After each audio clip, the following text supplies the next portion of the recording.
ایک نوجوان نے اپنا واقعہ بیان کیا. وہ کہتا ہے ایک نوجوان تھا, بڑا دیندار اللہ والا تھا. تو کہتا ہے کہ میں ایک دفعہ بازار نکلا کچھ کام کے لیے, مارکیٹ سے کچھ چیزیں لینے کے لیے.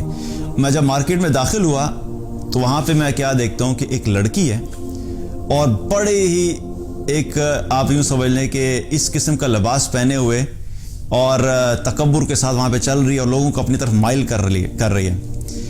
تو میں نے کہتا میری جب اس پہ نظر پڑی تو مجھے خیال آیا کہ یہ اگر اسی حال میں دنیا سے چلے گی تو اس کا کیا بنے گا. تو کہتا میں نے سوچا کہ میں جا کے بات کرتا ہوں. کہتا میں نے ہمت کی اور ہمت کر کے جا کے میں نے اس سے بات کی اور میں نے جا کے کہا کہ سسٹر بات سنیے, آپ یہ جس حلیے میں پھر رہی ہیں آپ سوچئے کہ اگر اسی حال میں ملک الموت آ گئے تو آپ اللہ کے سامنے کیا منہ لے کے جائیں گی. اب بات اس نے کی, ظاہر اپنے اس کے ذہن میں تھا کہ میں بات کروں گا, ہو سکتا ہے میرے بات کرنے کی وجہ سے احساس پیدا ہو جائے, کیونکہ بہت سی ایسی دفعہ ہوتا ہے کہ ایمان والے جب ایمان والوں کو یاد دہانی کراتے ہیں تو اللہ سبحانہ تعالیٰ کی طرف لوگوں کا رجحان بھی ہو جاتا ہے. تو کہتے جب میں نے بات کی تو میں نے سوچا شاید اللہ تعالیٰ دل میں ڈال دے.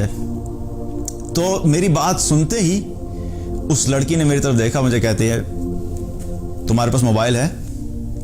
اس نے کہا ہاں جی ہے.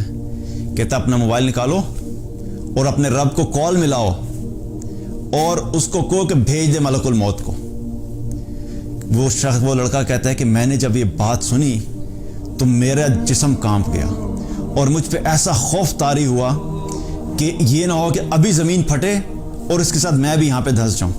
اور یاد رکھیے کہ جو شخص اللہ کو جانتا ہے, اللہ کے دین کو جانتا ہے, جس نے قرآن پڑھا ہوا ہے, جو اللہ کی عظمت کو جانتا ہے, اللہ کے غضب کو جانتا ہے, اللہ کے غصے کو جانتا ہے, اللہ کی طاقت کو جانتا ہے, تو جو جاننے والا ہوتا ہے نا اس کے لیے بہت بڑی بات ہوتی ہے.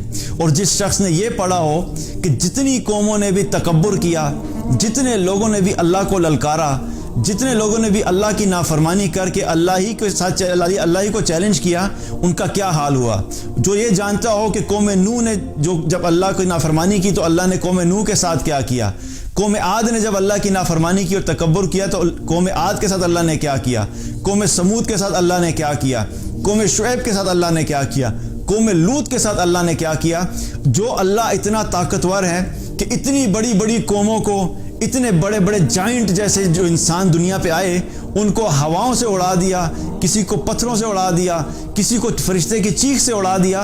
تو جو اللہ اتنا طاقتور اور اتنی بڑی بڑی قوموں کو ختم کر سکتا ہے, وہ ایک لڑکی یا ایک انسان جب اللہ کو للکارے گا تو اللہ سبحانہ تعالیٰ نہیں کر سکتا کیا؟ تو کہتے ہیں کہ میں وہاں سے بھاگا, مجھے خوف ایسا طاری ہوا کہ میں آگے چلا گیا. میں نے کہا میں چھوڑ دیا. میں تھوڑا سا آگے گیا تھا اپنے کام سے, مارکیٹ کے کنارے پہ پہنچا. اتنے میں کیا دیکھتا ہوں کہ پیچھے سے چیخو پکار کی آواز آ رہی ہے اور لوگ رو رہے ہیں. میں واپس جب آیا میں نے دیکھا پتہ نہیں کیا انسیڈنٹ پیش آیا. کہتا جب میں واپس آ کے پہنچا تو کیا دیکھتا ہوں کہ وہ لڑکی اسی جگہ پر مری پڑی ہے جہاں پہ اس نے یہ کہا تھا کہ بھیجو ملک الموت کو. اللہ اکبر کبیرہ.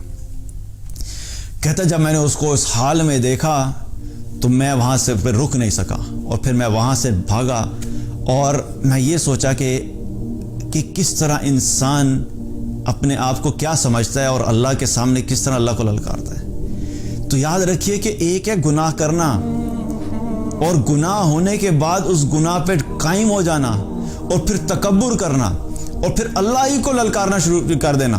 یہ بہت بڑا ظلم ہے اور انسان کبھی کبھی شیطان کے ایسے وسوسوں میں آ جاتا ہے اور ایسے برے طریقے سے ٹریپ ہو جاتا ہے کہ اس کے دل سے اللہ کی عظمت بالکل ختم ہو جاتی ہے.